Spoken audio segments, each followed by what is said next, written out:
জি ঠিক আছে। আমরা আজকে নল্লার হাওরের উত্তর পারে একটা খান্দারগাঁও গ্রাম খলখলি ইউনিয়ন।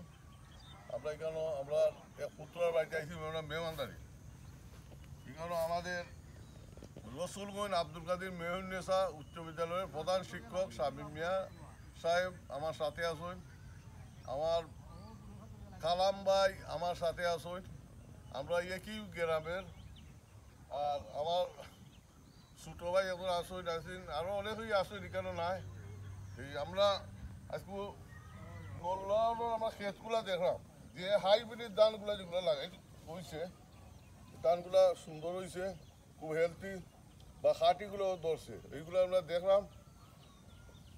বুঝলি, এখন আমরা এলাকার যে ধানটা হয় এইবার এমনও ধানটা হয় না, আমাদের একটু খাঁটি কম হয়। আর এখানে হাওয়ারটা দেখো এখানে নল্লা আমরা উত্তর পারে, এবার দক্ষিণ পারে গেলে অন্তত 8 থেকে 10 মাইল হাওর একটু বইব। তো এখন এটা জগন্নাথপুরের একটা ঐতিহাসিক একটা হাওর, নল্লার হাওর। এই আল্লাহ রহমতে বিগত 2 বছর অনেক দোয়ার তুয়ার বন্যা গেছে, কিন্তু এই যে আমরা সাইডে যে বেড়িবাঁধ আছে, বেড়িবাঁধে কিন্তু আমরা ধানটা সেফ নিরাপদে কাটা গেছে।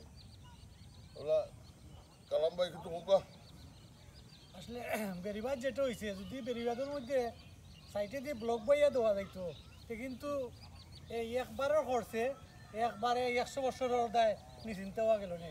কারণ প্রতি বছর মাটি ফালাই লয়, প্রতি বছরে উদয়া নেই কি পাইনি। আমরা আশা করি যে সরকারের এই ধরনের ব্লক সিস্টেম করার চিন্তাধারা থাকবো, আমরা এই আহ্বান জানাই। যাদের সারও আছে মন্তব্য এই নল্লাও আইলা দেন, আই আপনি ধানটা দেখলা খালি সবুজ আর সবুজ। সবুজ সবুজ প্রান্তর দেখে মন জুড়িয়ে গেল।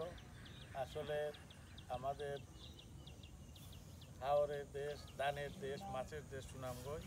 সুনামগঞ্জের ঐতিহ্য এই ধান। আমরা আশা করবো ওই যে বেড়িবাঁধগুলো যদি আরও সুন্দরভাবে সংরক্ষণ করে রাখা যায়, ব্লক সিস্টেম কইরা, তাহলে আমাদের ফসলগুলা ক্ষতির হাত থেকে মুক্তি পাবে এবং আমাদের যে ধানের ভান্ডার এইটা সুরক্ষিত থাকবে। ধন্যবাদ আপনার।